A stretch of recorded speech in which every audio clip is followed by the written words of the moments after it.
I put together this service, so I was very, very conscious when I started on my sermon that I might have not a lot of time between when I started and 11 o'clock. And indeed, the clock tells me I have negative 6 minutes to preach this sermon in.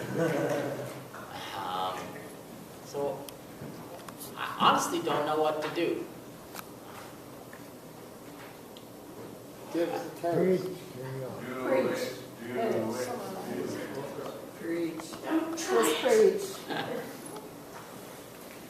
I like preaching. I recognize that. So just a couple of thoughts. So the First Thessalonians passage that we read a little while ago was from what might be the earliest piece of Christian literature we have. Right? That while the Gospels obviously come first in the New Testament, Paul's letters were all written before the Gospels were written. And First Thessalonians may or may not be Paul's very first letter. So this is where Paul starts. Now Paul is sort of wandering around the ancient Mediterranean world, starting churches. And that's his thing. He loves to start churches. And he's quite good at it. So he goes to a city and he hangs around for a while and he gathers a group of people. And again, to think about the difficulty or so what does this look like? Because you walk around anywhere, almost in the world today, and you use the word church, and people have a sense of what this looks like. And Paul's got nothing. He goes, church, which is just the ordinary Greek word for gathering. And he says, gathering, and people go, gathering. So then what? So anyway, he's starting these things.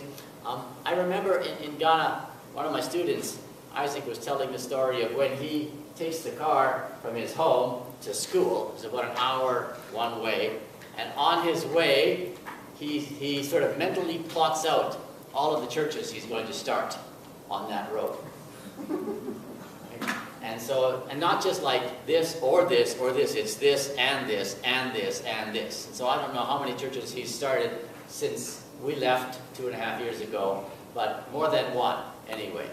And so my students in Ghana were sort of taken aback by this notion that I was going to come and become the pastor of a church and then stay there. You're like, why would you do that, Wes? Right? So they get Paul, right? And Paul is also, sort of dominated by this apocalyptic fervor that he's got, right? Jesus is coming soon. And, right, you may have sort of mentally skipped over that last little bit of 1 Thessalonians you heard, right?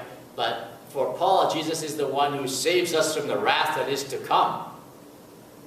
So he's got this real clear sense. So, it's hard to use Paul in some ways. But Paul starts out his very first letter with thankfulness. In all of his letters, he's got a little bit of thankfulness, well, except Galatians, where he's just mad the whole time. But otherwise, there's sort of a little bit of thankfulness, verse or two. And here, in 1 Thessalonians, we've got 3 solid chapters of thankfulness. So this is Paul, and he's grateful. And one of the things he's grateful for is the people of Thessalonica, the church there, this little tiny gathering there.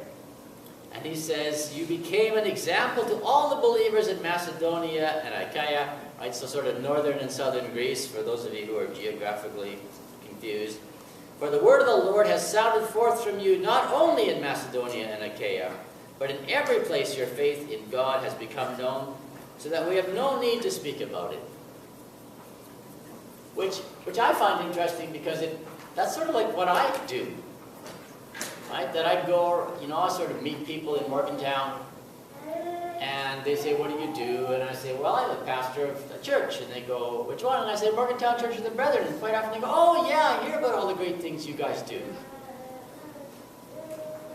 And I go, yeah, I know, I'll take all the credit for that. but no, you were doing that long before I got here, and you're going to be doing that long after I leave. And So yeah, like so many of you, I am grateful for this gathering. And I'm grateful that so many of you got up and said you're grateful for this church. Because that sure makes my job a lot easier. And it means that we're actually being a church. That's one of the things we're supposed to be doing. But also, I mean, outside of what we do for one another, there are so many places and people throughout Morgantown that are grateful for this church. People who would never, ever enter a church in their lives are grateful for this church. And that is such a wonderful thing to be. You know, especially like in a sort of increasingly postmodern, post-Christian society, where so much of the city has given up on churches at all, given up on the idea that churches might actually be a socially useful institution. But maybe us. They won't come, but maybe us anyway. And I think one of the things that thankfulness should lead to, or could lead to, is not worrying. So Jesus says, don't worry. Right? Don't worry, be happy, I guess. Right? But the stuff that Jesus says not to worry about is really interesting. Do not worry about life. Do not worry about food. Right? It's not like do not worry about your silverware pattern. Or do not worry about whether your leaf blower is bigger than your neighbor's leaf blower.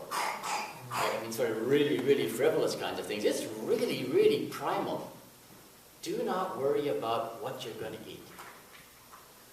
And even there, right, right, as far as I know, all of us here, when we think about what we are going to eat, the question is, what out of all of the stuff in our freezers, in our fridges, and our cupboards are we going to use at that point to make some food? Or we could just go out. Right? But Jesus is talking to people for whom the question, what are you going to eat, is much more, are you going to eat or not? Right? And what are you going to drink is not a question of what of all of these options are you going to drink, but can you find water that you can actually drink? So they're just, and trying to imagine not worrying. If you were in a place physically where you weren't sure about where your next meal was going to come from, and then someone came and said to you, oh, don't worry about that. Right? I can't even imagine getting there, to be honest. Right? So, but it's really also important to remember, to keep in mind that having lots does not lead to not worrying.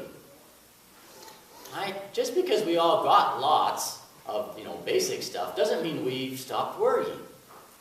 So whatever the key is to not worrying, having stuff doesn't get us there. Right?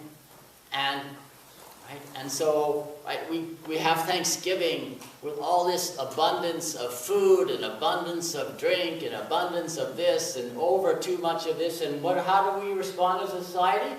Black Friday, go shopping again.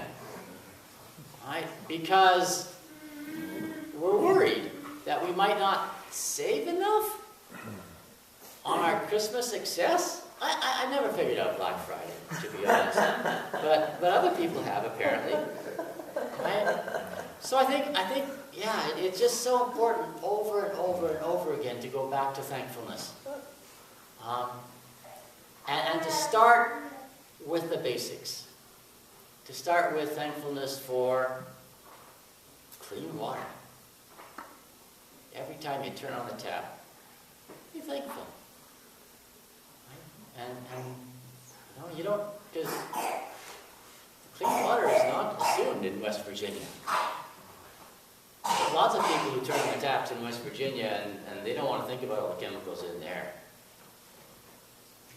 And we don't have to worry about that yet, right now. So be thankful.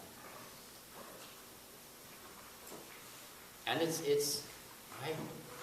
It's something we want to teach our children. It's something we want to teach our grandchildren.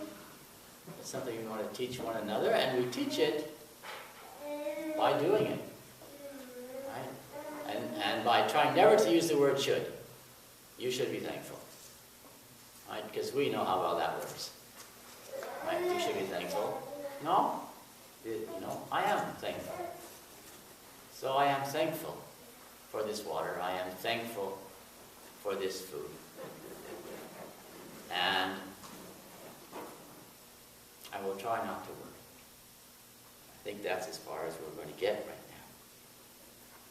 It cannot be opposed. It must come from inside. And that's just an ongoing practice. Practice, more practice.